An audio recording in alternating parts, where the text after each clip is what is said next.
Bismillahirrahmanirrahim. Assalamualaikum warahmatullahi wabarakatuh.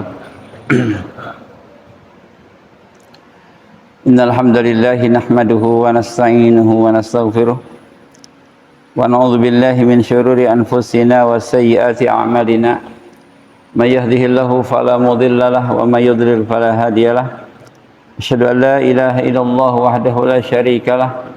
Wa asyhadu anna Muhammadan abduhu wa rasuluhu la nabiyya wa la rasula ba'dah. Allahumma salli wa sallim wa barik ala nabiyyina Muhammadin wa ala alihi wa ashabihi wa man tabi'ahum bi ihsan ila yaumiddin, tsumma amma ba'd. Bapak Ibu jamaah salat subuh Masjid Al-Muslimun rahimakumullah. Insyaallah di kesempatan kali ini kita akan mengingat kembali tentang salah satu hukum Islam, yaitu tentang perintah oleh Allah Azza wa Jalla untuk mengonsumsi makanan yang halal dan thayyib. Ini berdasarkan firman Allah dalam surah Al-Baqarah ayat 168. Allah Subhanahu wa taala berfirman, a'udzubillahi minasyaitonirrajim. Bismillahirrahmanirrahim. Ya ayyuhan nasu kulu mimma fil ardi halalan thayyiba. Wahai manusia, makanlah makanan yang ada di bumi yang halal dan thayyib. Wala tattabi'u khutuwatis syaitan innahu lakum aduwwum mubin.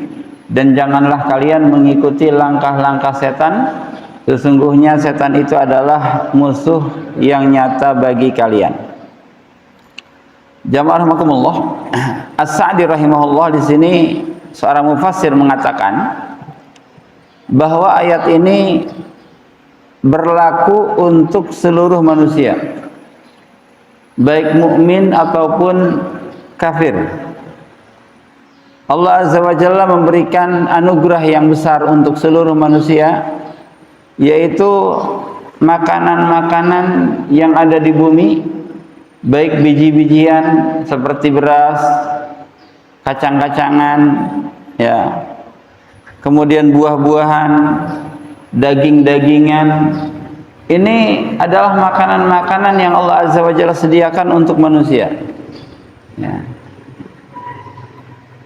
Dan ketika makan, maka Allah Subhanahu wa taala mengatakan makanlah makanan halalan thayyiba. Ada dua syarat. Yang pertama, makanan itu harus halal.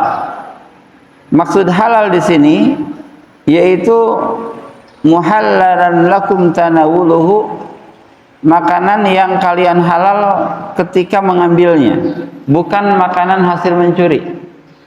Ya. Bukan makanan hasil menipu, bukan. Tapi mendapatkannya dengan cara yang baik seperti membeli atau menanam. Itu makanan yang halal. Yang kedua syaratnya adalah thayyib. Bukan makanan-makanan yang jorok, yang menjijikkan seperti bangkai. Itu diharamkan dalam Islam, atau darah atau daging babi, atau makanan yang tidak baik lainnya, ya. Jadi syaratnya harus dua, halal dan juga thayyib, ya.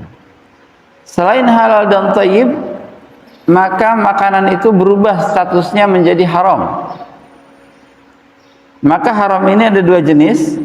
Pertama, haram li dzatihi, yang kedua haram li ghairihi. Kalau haram li dzatihi itu haram karena zatnya, seperti darah, daging babi, bangkai. Itu zatnya adalah haram. Kalau haram li ghairihi, haram karena hal yang lain. Zatnya sebenarnya halal, seperti daging kambing, itu zatnya adalah halal. Tetapi ketika mengambilnya dengan cara mencuri, dengan cara menipu, itu menjadi haram statusnya, ya. Jadi haram itu dikarenakan mencuri, maka daging itu pun menjadi haram, walaupun zatnya adalah halal, ya. Nah, ayat ini pun menjadi dalil bahwa wajib bagi manusia untuk makan, untuk minum. Ya, wajib untuk manusia untuk makan, untuk minum, yang bisa menegakkan tubuhnya untuk beribadah kepada Allah Azza wa Jalla. Sebab Allah memerintahkan kulu mimma fil ardi halalan thayyiba. Makan yang ada di bumi yang halal dan yang thayyib. Artinya ada perintah makan. Kalau kita tidak makan sampai diri kita sakit atau bahkan sampai mati, maka kita dianggap bunuh diri. Haram. Ya, kita dianggap bunuh diri. Kalau kita sengaja tidak makan, sengaja tidak minum sampai kita sakit, maka itu haram. Apalagi sampai kita mati, maka itu adalah haram dalam Islam. Tidak boleh. Ya. Jadi meninggalkan makanan secara total itu haram. Atau makan terlalu kenyang, itu pun nanti akan berubah menjadi haram. Yang benar adalah yang pertengahan. Ya, khairul umur awsatuha. Ya. Di sini pun menjadi perintah untuk kita untuk tidak boleh mengharamkan sesuatu yang Allah halalkan. Ya. Kalau kita sengaja tidak makan daging dengan keyakinan itu adalah satu ibadah, maka ini tercela. Kita melanggar aturan yang diperintahkan oleh Allah Azza wa Jalla. Allah menghalalkan daging-dagingan. Kenapa kita mengharamkannya?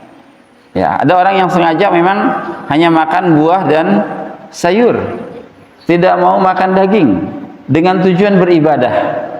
Nah, ini jelas berbeda dengan syariat Islam. Nah, Islam sudah mengatur tata cara makan, tata cara minum, bahkan ada adab-adab. Ya, baik adab sebelum makan, baik adab setelah ketika makan atau setelah makan. Islam agama yang sangat sempurna mengatur segalanya. Ya. Adab sebelum makan, yang pertama ghuslul yadain qabla ta'am. Hendaknya seseorang mencuci tangan sebelum makan. Kalau tangan ini kotor, maka harus dicuci terlebih dahulu. Ya, Islam itu agama yang bersih, agama yang baik. Maka kita diperintahkan untuk mencuci tangan agar tidak memasukkan hal-hal yang kotor ke dalam mulut kita. Ya. Kemudian yang kedua, min adabil akli as-su'al 'anil ta'am idza kana dhaifan 'ala ahadin wa la ya'rifuhu. Kalau makanan itu tidak kita kenal, ya, maka di antara adab yaitu bertanya terlebih dahulu, ini makanan apa? Dan itu yang dilakukan oleh Rasulullah SAW. Rasul jarang memakan satu makanan sampai beliau bertanya terlebih dahulu kalau tidak mengerti ini makanan apa. Tapi kalau sudah dimengerti, ini roti, ini kurma, itu tidak perlu ditanya lagi. Ini jeruk, ini tidak perlu ditanya lagi. Tapi kalau ada hal-hal yang aneh, ya kita belum tahu ini makanan apa, maka jangan dulu makan sampai kita bertanya ini apa, terbuat dari apa. Sebab dalam Islam tidak seluruh makanan itu halal. Ada hal-hal yang diharamkan seperti daging babi. Misalkan kalau kita berkunjung ke satu tempat yang di situ muslim itu minoritas, maka wajib kita bertanya ini makanan apa kalau kita berkunjung. Ya. Sebab siapa tahu yang disuguhkan kepada kita itu adalah hal yang haram menurut kita. Tetapi menurut si pemilik rumah misalkan itu adalah hal yang biasa. Ya, maka kita harus bertanya terlebih dahulu. Nah, Rasulullah SAW ini pernah berkunjung ke satu rumah dan ternyata disuguhi ad-dhab. Dhab itu adalah kadal gurun lah. Ya, atau sering dikatakan biawak. Tapi biawak di gurun pasir dengan biawak di kita berbeda. Nah, Rasul ternyata tidak makan. Ketika ditanya oleh para sahabat, wahai Rasul, apakah ini haram? Tidak, kata Rasul. Ini tidak haram, hanya saja makanan ini tidak biasa dimakan di negeri kami, kata Rasul. Tidak biasa dimakan di daerah Rasul sallallahu alaihi wasallam. Maka Rasul tidak makan. Tapi sahabat yang lain makan. Ya, ini artinya dhab itu adalah halal. Ya, kadal seperti biawak yang ada di gurun itu halal dan dia makanannya adalah rumput. Ya, herbivora, bukan seperti biawak kita ya yang makan daging atau telur, itu berbeda hukumnya. Ya, biawak kita dengan biawak yang ada di Arab itu berbeda hukum makannya, gitu ya.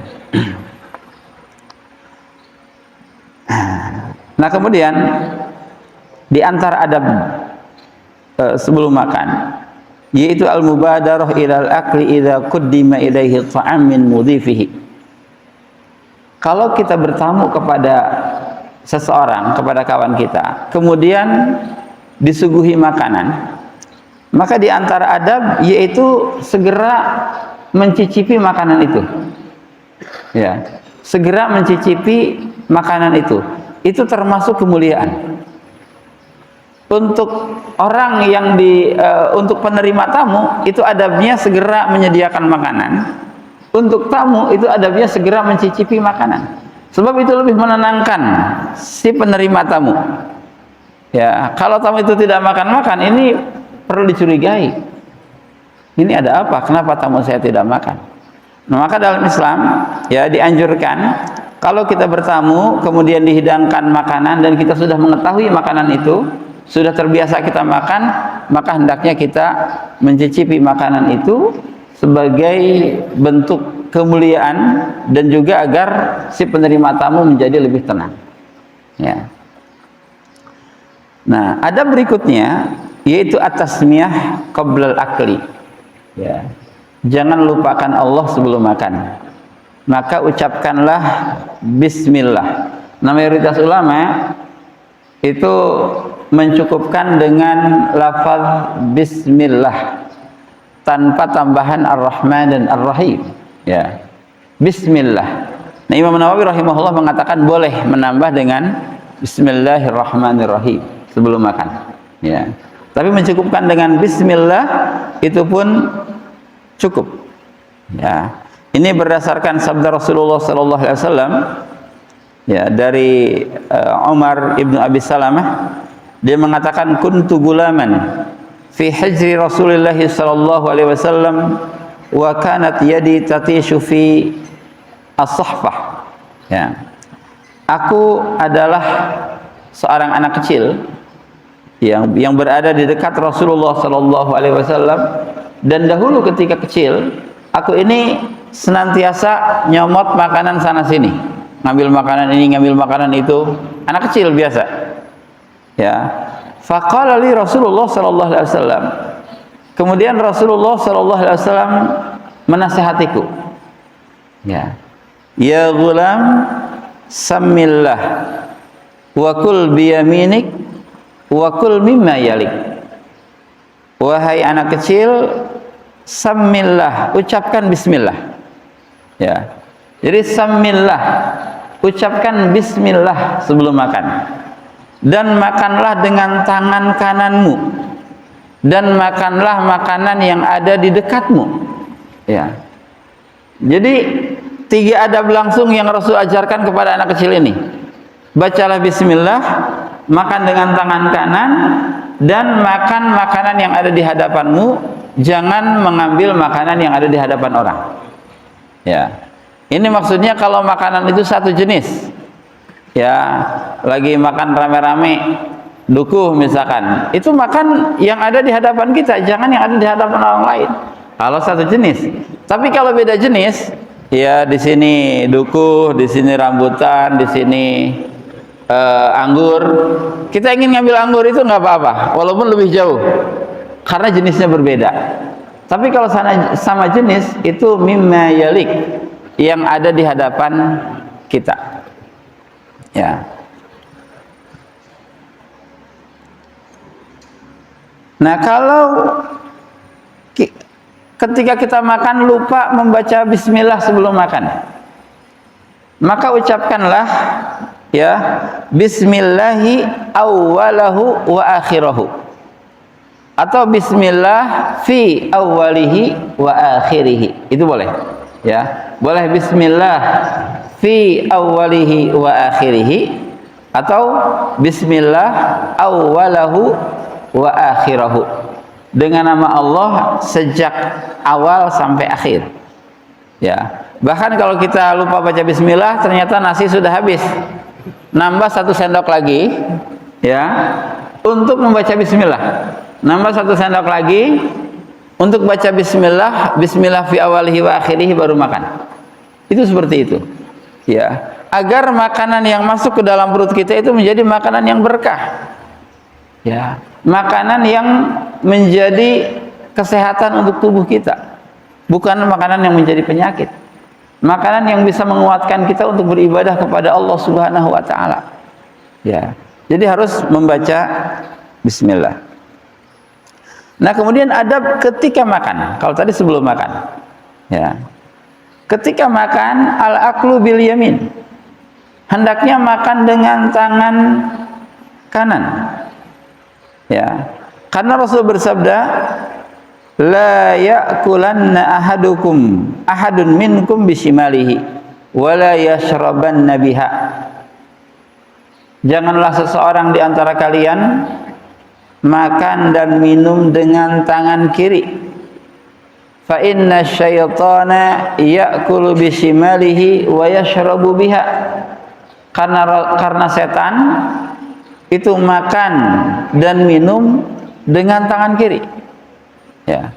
Ini artinya kita diperintahkan untuk tidak menyerupai budaya setan. Ya. Untuk tidak menyerupai budaya setan. Ketika setan makan minum dengan tangan kiri, maka Rasul ingin menyelisihi setan, ingin berbeda dengan setan, maka Rasul memerintahkan umatnya untuk makan minum dengan tangan kanan.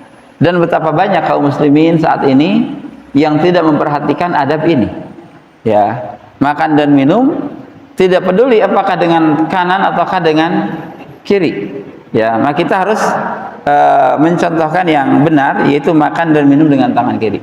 Juga melatih anak-anak kita yang mungkin usianya baru 2 tahun, 3 tahun, itu sudah mulai bisa dibiasakan. Ya, sejak mereka mulai bisa makan sendiri, itu dilatih untuk senantiasa makan dan minum dengan tangan kanan. Mungkin mereka lupa lagi, tapi terus diingatkan lagi. Ya, agar tidak sama dengan setan. Ya. Nah, kemudian jamaah rahimakumullah,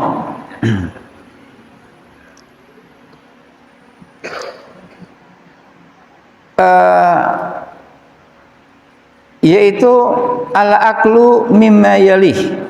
Ya, tadi sudah dijelaskan sedikit, yaitu makan makanan yang ada di dekat kita. Ya, tidak makan makanan yang ada di hadapan orang lain, apalagi ketika makanan itu makanan berjamaah. Ya, ketika makan itu makanan berjamaah, apalagi makanan itu makanan yang berkuah. Nah, ini mungkin banyak orang yang tidak suka kalau ada tangan orang lain menyentuh makanannya. Ya, maka kita harus memakan makanan yang ada di dekat kita. Ya. Nah, kemudian ada berikutnya itu ghuslul yad ba'da ta'am, yaitu mencuci tangan setelah makan. Ya, mencuci tangan setelah makan, baik hanya dengan air atau dengan air dan sabun. Ya, ini termasuk ke dalam adab yang diajarkan oleh Islam. Kemudian al-madmadah ba'da ta'am. Ya, berkumur-kumur setelah makan. Ya, ini pun termasuk ke dalam adab makan. Ya, ini sebagaimana yang diriwayatkan oleh Bashir ibnu Yasar dari Suwaid ibnu Nu'man, ya, bahwa dia mengabarkan dahulu mereka pernah bersama Rasulullah SAW di sebuah desa namanya Sohba, ya, dan beliau makan sawiq, ya.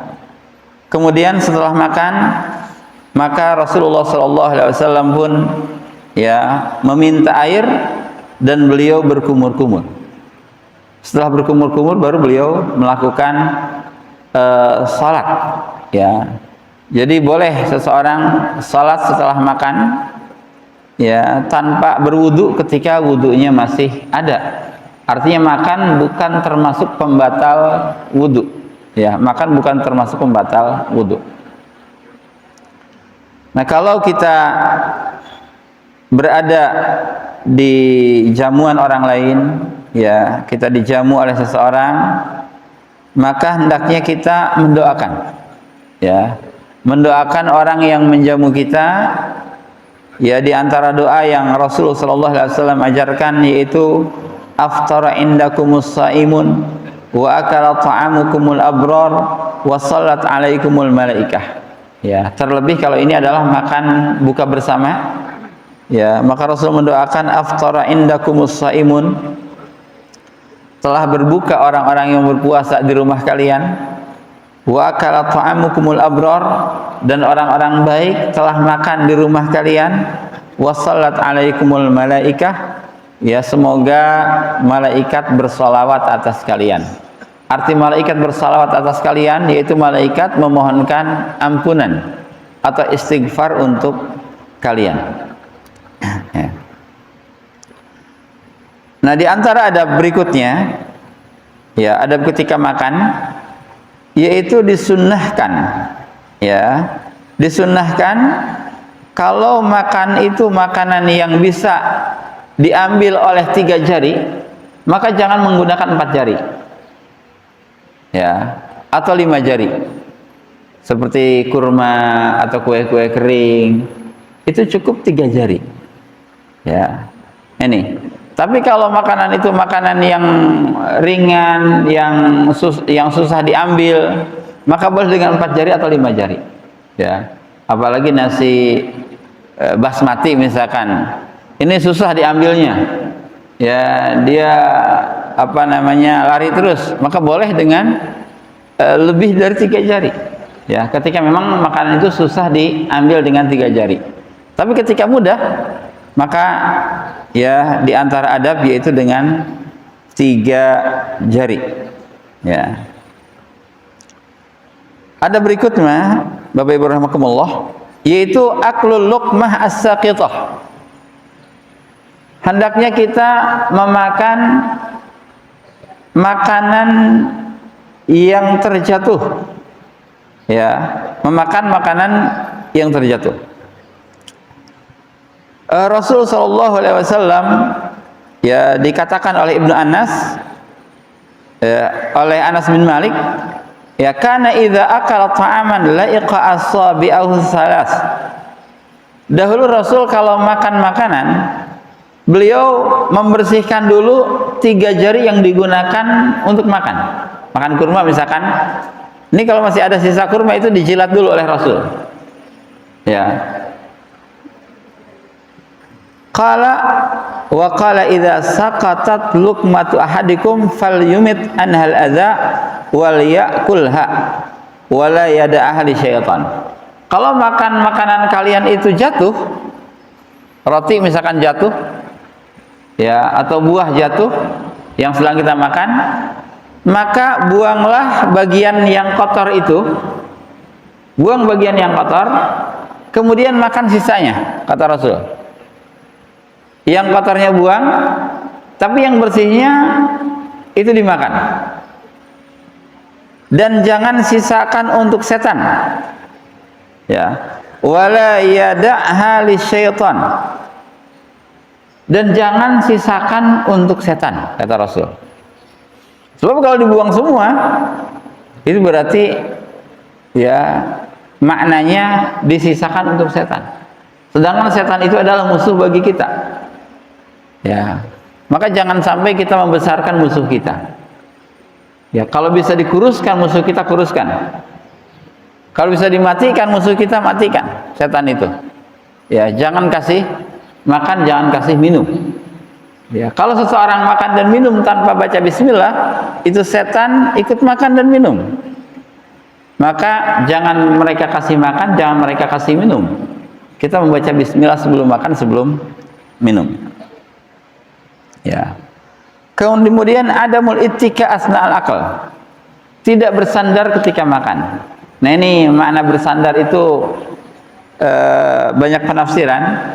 Ada yang mengatakan bersandar itu ya bersandar sebagaimana kita ketahui, yang menyandarkan salah satu tubuh kita ke tempat lain, ya bersandar.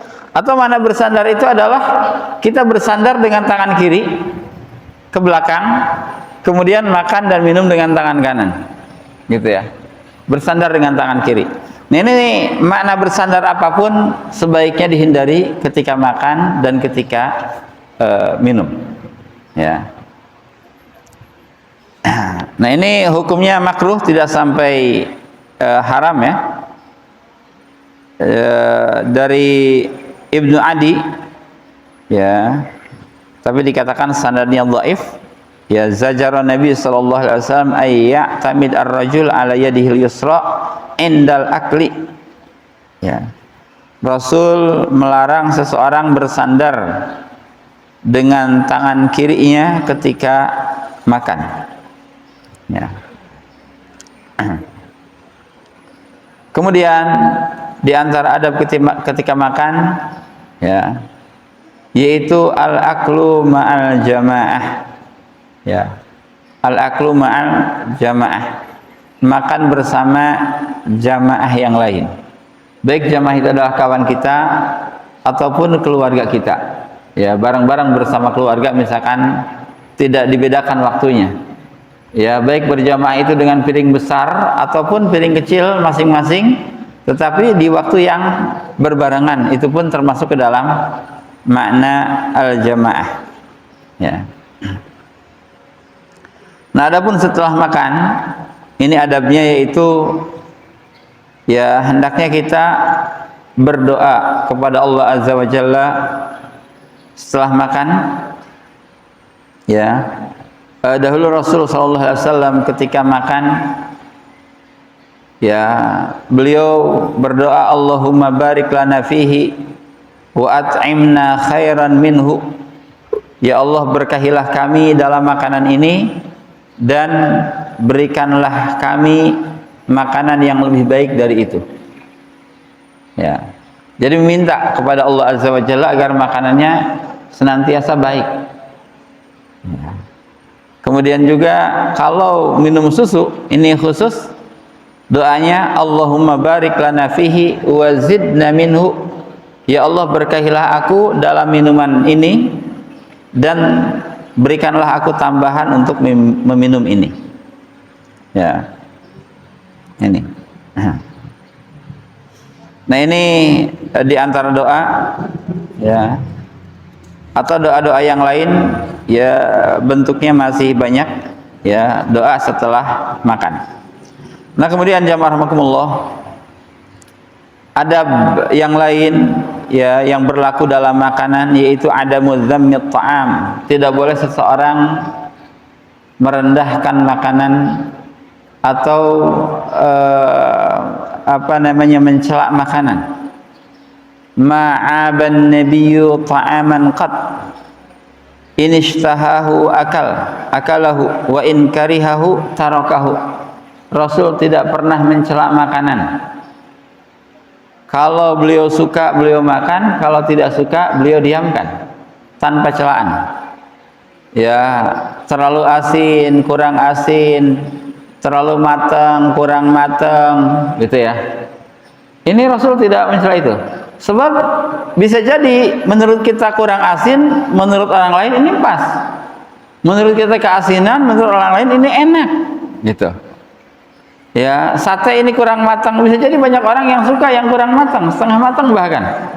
Maksudnya jangan matang-matang ya, gitu ya. Atau kematangan menurut kita, tapi menurut orang lain yang gosong itu lebih enak, gitu ya. Jadi tidak mencela makanan. Kalau suka makan, tidak suka diamkan tanpa celaan.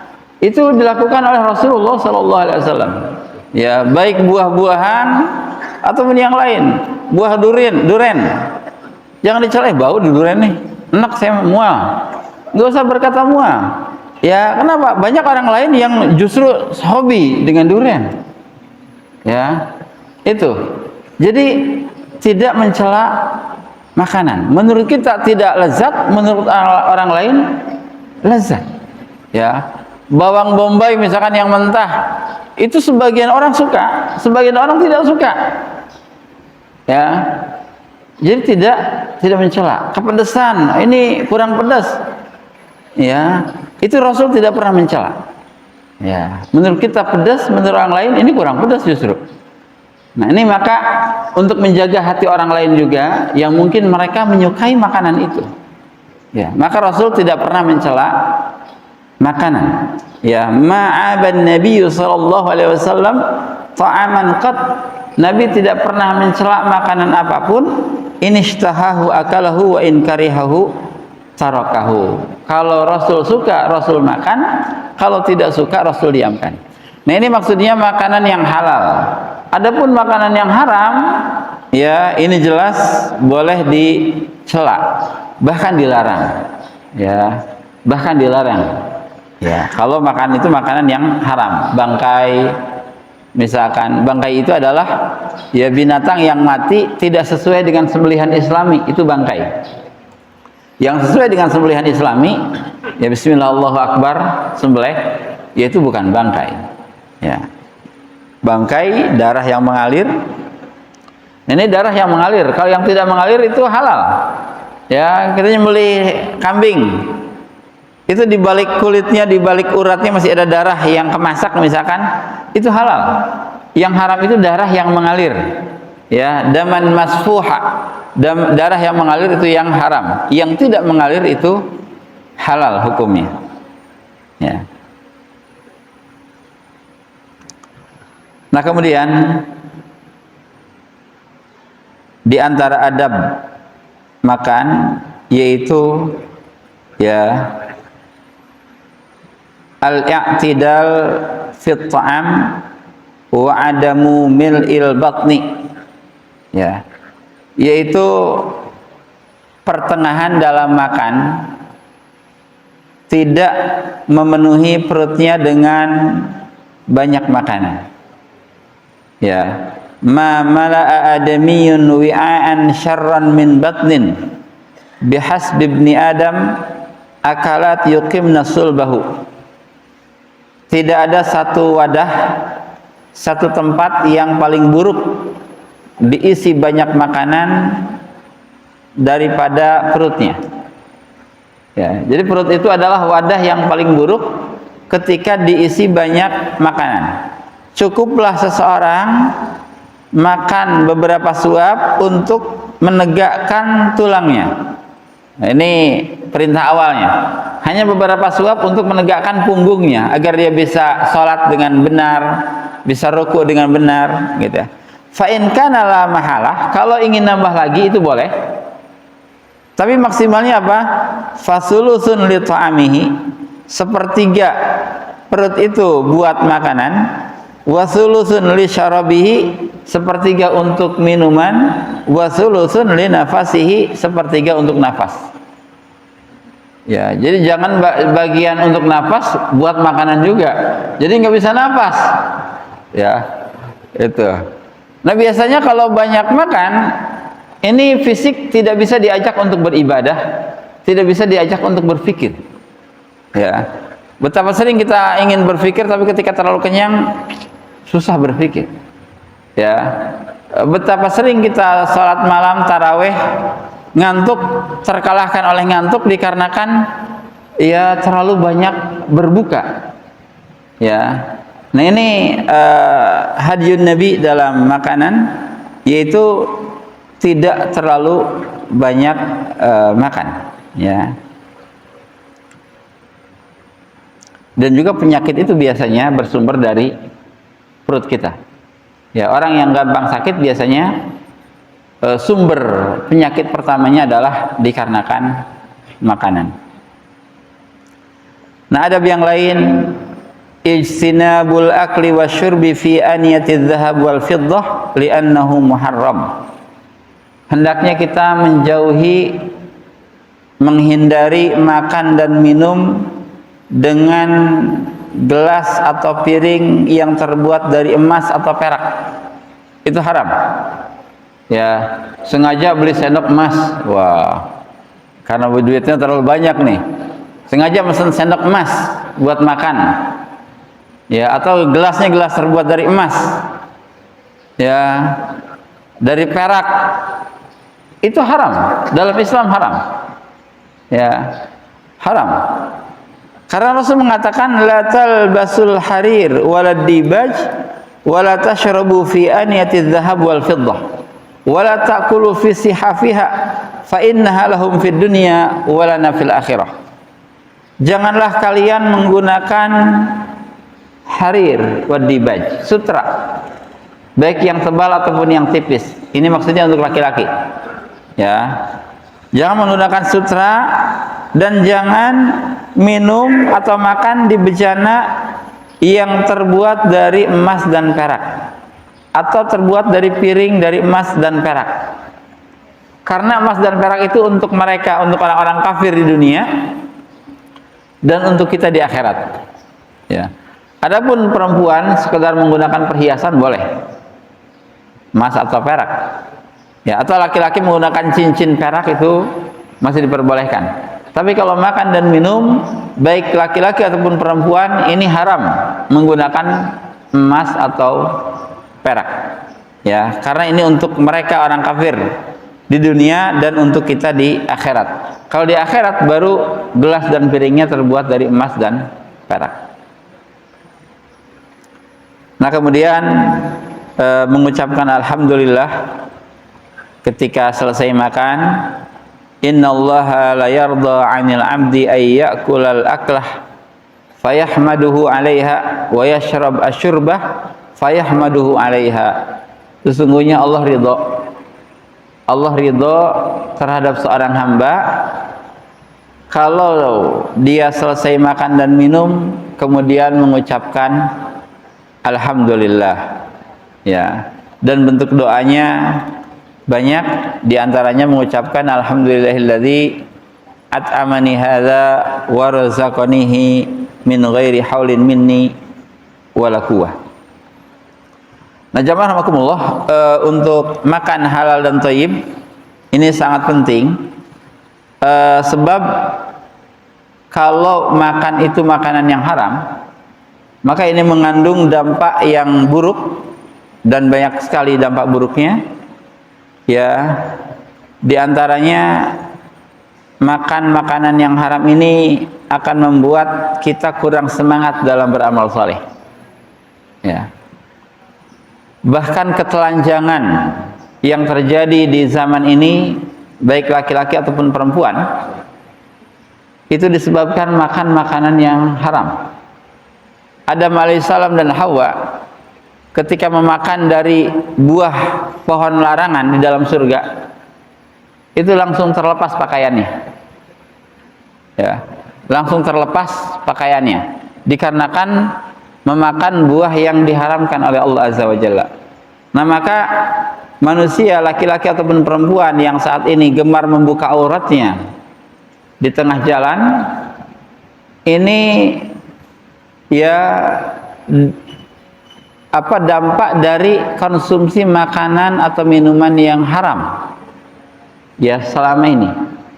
Ya, jadi bisa ke sana. Ya, dampaknya sampai ke sana. Dalam surah Al-Mu'minun ayat 51 Allah berfirman, ya ayyuhar rusul kulu minat thayyibat wa'malu salihah. Wahai Rasul, makanlah makanan yang baik dan beramal solehlah. Ibnu Katsir rahimahullah mengatakan, kenapa perintah makan ya di ayat ini disandarkan dengan perintah beramal soleh. Ya, kulu minat thayyibat, artinya makanan yang baik itu bisa mendorong seseorang beramal soleh. Kebalikannya, kalau makanan itu tidak thayyib, tidak baik, maka dia tidak bisa beramal soleh atau akan malas ketika melakukan amal soleh. Ya, bisa jadi ketika kita kurang semangat beribadah, ini adalah ya berasal atau akibat dari makanan yang kurang kita jaga. Ya. Kemudian makan makanan yang haram ini adalah kebiasaan dari orang-orang Yahudi. Ya, orang Yahudi itu memang gemar menyelisihi perintah Allah. Wa akhdhihimur riba wa qad nuhu anhu. Yahudi mengambil harta riba padahal sudah diharamkan. Wa aklihim amwalan nas bil batil. Dan mereka pun memakan harta manusia dengan cara yang batil. Ya, bahkan bangun rumah di tanah orang lain, yaitu Yahudi gemar melakukan itu. Ya, bukan hanya rumah, bangun kota, bangun negara di tanah orang lain. Ya, kalau kita bangun rumah di tanah orang lain, ya pasti kita nggak mungkin melakukan itu. Tapi orang Yahud itu biasa. Ya, makan makanan yang haram ini kebiasaan orang-orang Yahudi. Maka kita harus menyelisihi orang Yahudi.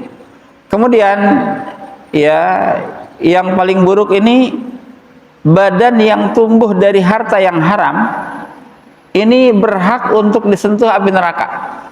Ya. Kalau daging kita tumbuh dengan makanan haram, ini berarti daging kita itu berhak disentuh dengan api neraka. Ini pernah disampaikan oleh Rasul kepada Ka'ab ibnu Ujrah. Ya, Rasul menasihatinya, innahu la yarbu lahmun nabata min suhtin illa kanatin nar aula bihi. Ya, jadi tidak ada daging yang tumbuh yang berkembang dengan makanan yang haram kecuali neraka itu berhak untuk menyentuhnya, berhak untuk membakarnya. Ya, maka cegah diri kita, keluarga kita jangan sampai makan makanan yang haram agar tidak tersentuh oleh api neraka. Nah, kemudian yang terakhir yaitu makan makanan yang haram ini menjadi sebab tidak dikabulkannya doa. Ya, tidak dikabulkannya doa. Walaupun kita sudah mengangkat tangan, kita sudah menyebut nama-nama Allah, memuji Allah, kita berdoa, tapi kalau makanan kita haram, itu tidak akan dikabulkan doa kita. Ya, ini pernah dikatakan oleh Rasulullah SAW. Tsumma dzakara rajula yutilus safar. Ada seseorang yang safar sangat jauh. Ya, safar sangat jauh. Asa aghbar. Dia sudah sangat kusut rambutnya, sudah berdebu kakinya. Yamuddu yadaihi ila sama. Dia angkat tangannya ke langit. Ya Rabb, ya Rabb. Bahkan dia sudah memuji Allah Azza wa Jalla, wahai penciptaku, wahai penciptaku. Ya Rabb, ya Rabb. Wa mat'amuhu haram, tapi makanannya haram. Wa malbasuhu haram, tapi pakaiannya haram. Wa guziya bil haram, bahkan gizi yang masuk ke dalam tubuhnya pun haram. Fa anna yustajabu lahu, maka bagaimana mungkin doanya diijabah? Ya. Ya, padahal orang ini kalau makanannya halal, pakaiannya halal, dia sudah berhak untuk dikabulkan karena dia musafir. Musafir itu makbul doanya. Ya. Dan dia orang yang sangat butuh sekali terhadap pertolongan Allah. Orang yang butuh terhadap pertolongan Allah itu mustajab doanya. Dan dia sudah mengangkat tangan ketika berdoa. Ini pun adab-adab untuk diterima doa. Bahkan sudah memuji nama-nama Allah, ya Rabb, ya Rabb. Sebelum kita doa, kita menyebut nama Allah, ya Rahman, ya Karim, ya Allah, gitu ya. Ini harusnya dikabulkan, tetapi karena makanannya haram, pakaiannya haram, daging yang tumbuh dengan harta yang haram, maka tidak dikabulkan oleh Allah Subhanahu wa Ta'ala. Nah, jadi jemaah rahimakumullah, ya, dalam Islam makan ini bukan hanya sekedar untuk kesehatan kita, ya, tapi ada adab-adab yang harus kita lakukan, dan ini berkaitan dengan akhirat kita. Ya, makanan kita berkaitan dengan surga dan neraka, berkaitan dengan kebahagiaan dunia dan akhirat. Maka ya mari kita jaga makanan kita agar kita selamat di dunia dan juga di akhirat. Wallahu alam. Kalau ada yang ingin menambahkan atau menanyakan, saya persilahkan.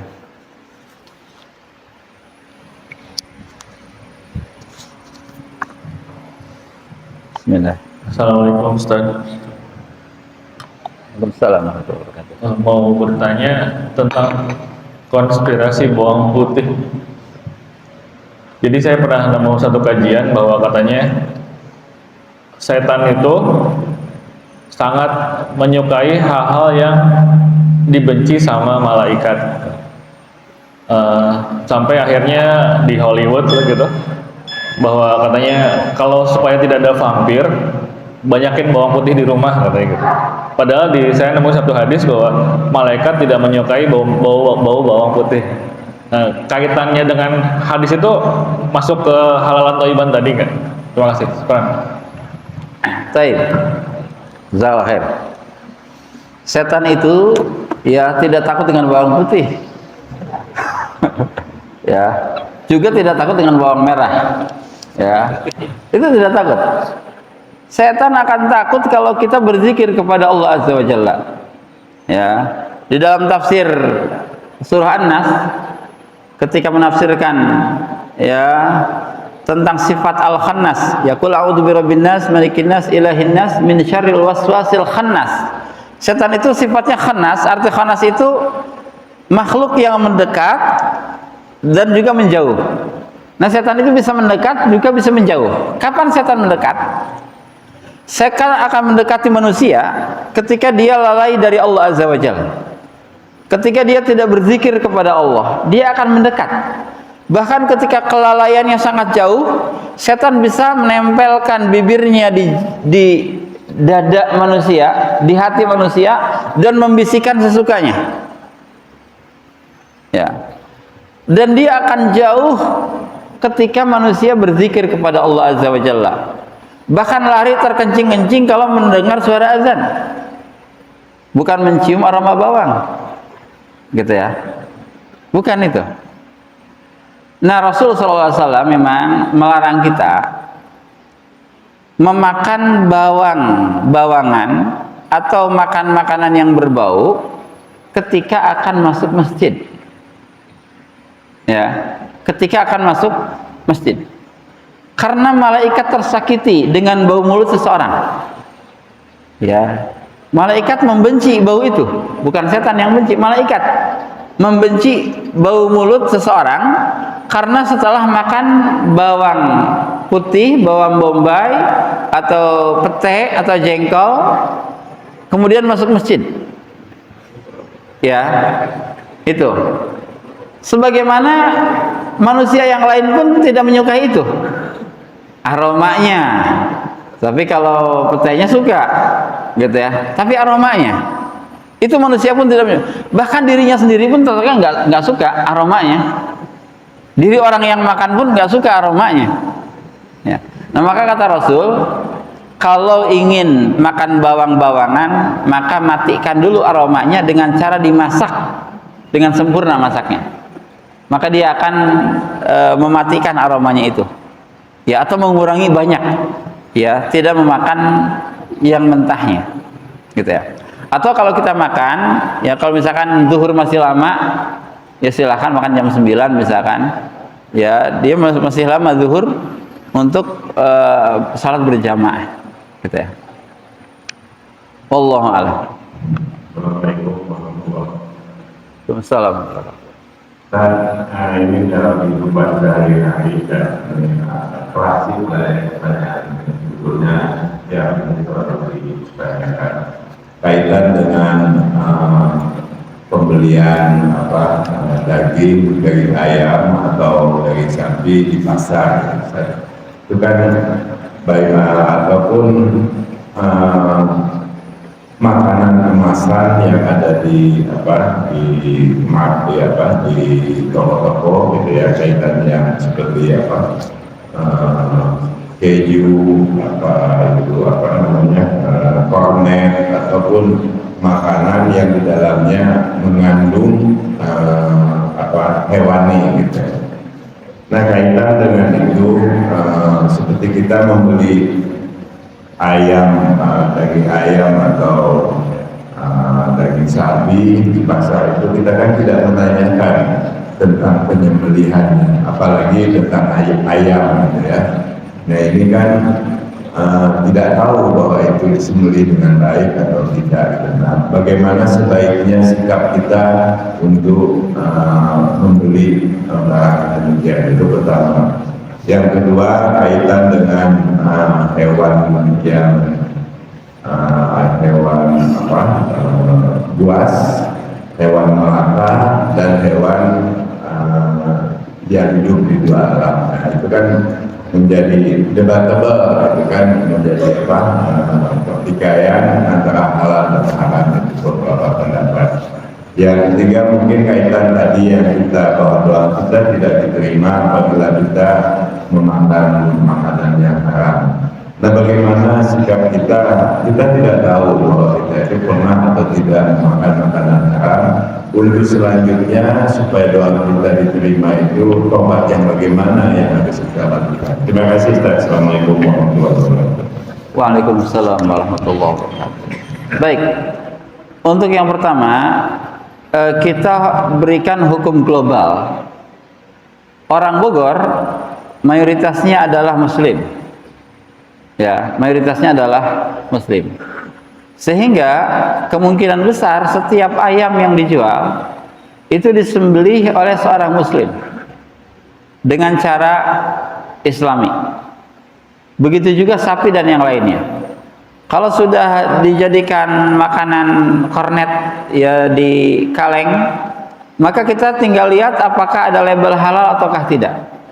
Kita percaya saja dan tidak wajib untuk bertanya. Ya. Sebab kalau kita telusuri, maka akan sangat lelah sekali. Ayam ini dipotongnya oleh siapa, sumbernya dari mana, baca bismillah atau tidak. Tadi yang menyembelihnya nggak ada ternyata. Yang menyembelihnya lagi tidur. Ya. Apa hukumnya secara global? Sebagaimana kalau kita berada di tempat orang-orang kafir, di negeri mayoritas kafir, maka hukum global daging itu adalah haram sampai jelas kehalalannya.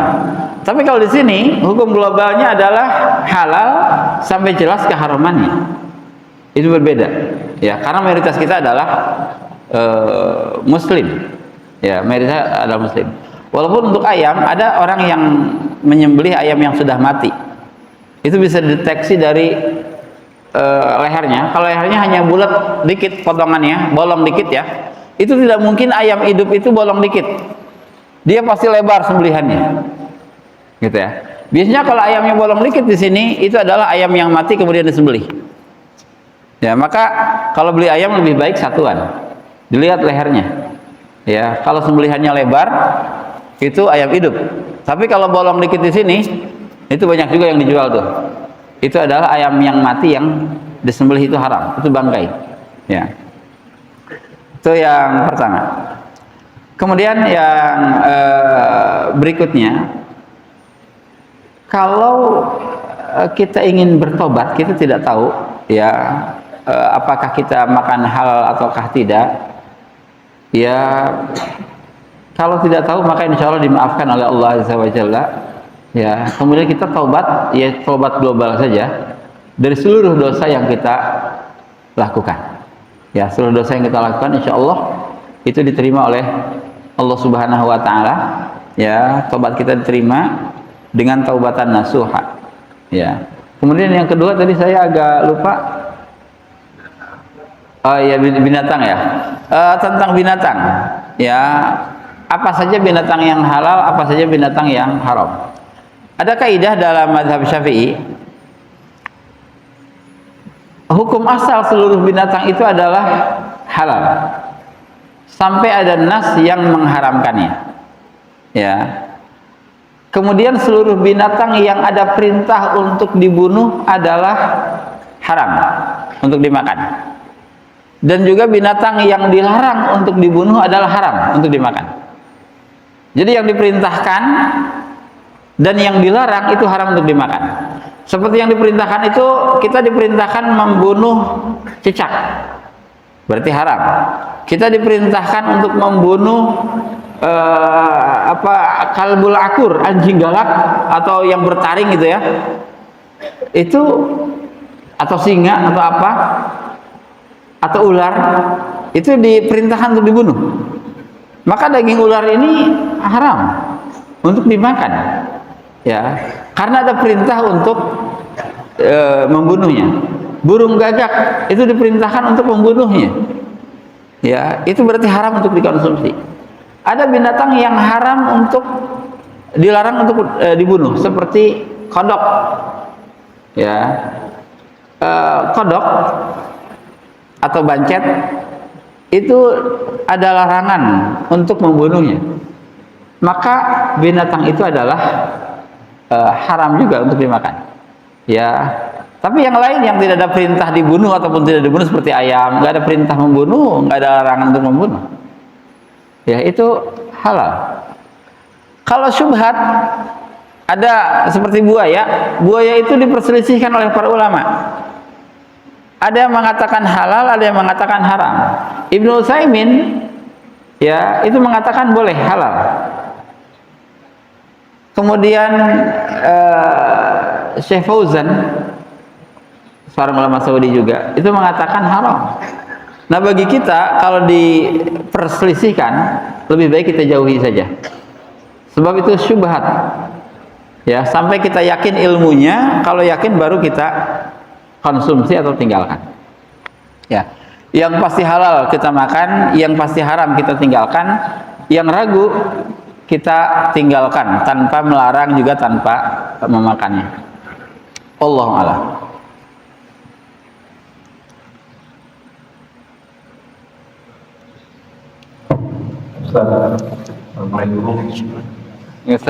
Sedikit saja Pak Ustaz, apakah di dalam pelaksanaan adat ini ada kedaruratan yang bisa ditoleransi?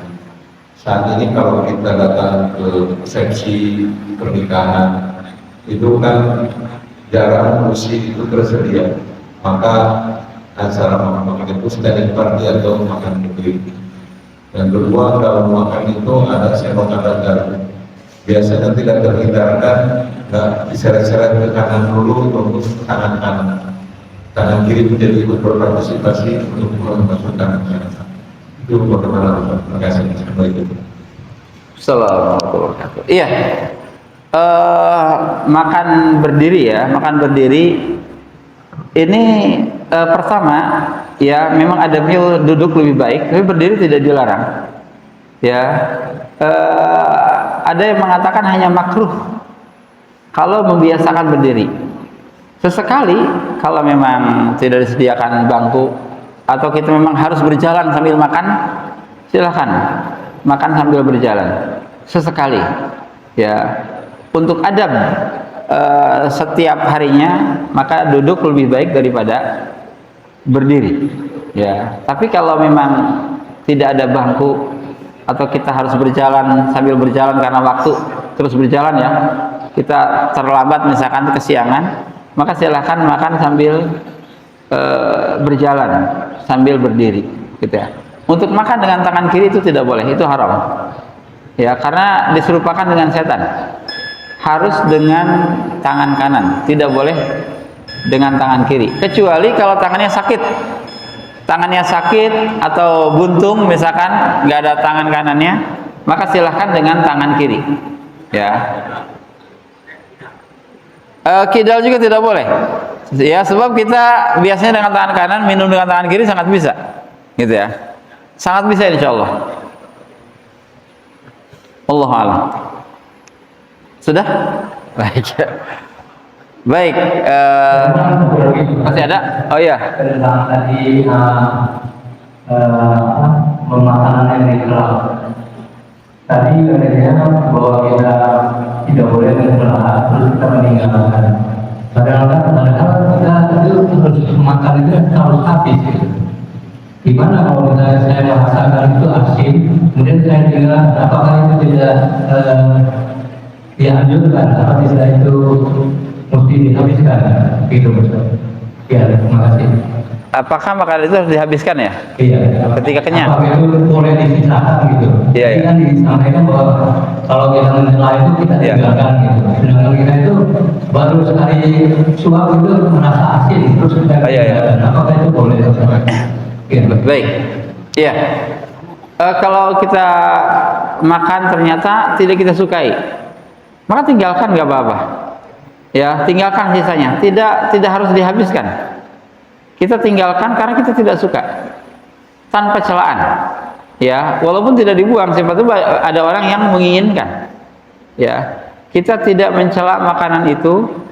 Kalau memang tidak suka maka tinggalkan tanpa dicela. Ya, walaupun pada akhirnya ternyata kalau tidak ada yang suka semuanya, itu boleh dibuang. Kalau memang tidak ada yang suka semuanya, kan terlalu asin, gitu ya. Tapi jangan dibuang terlebih dahulu, sebab siapa tahu ada orang yang ingin menghabiskan makanan itu. Wallahu a'lam jamaah rahmatullah. Ini yang bisa saya sampaikan.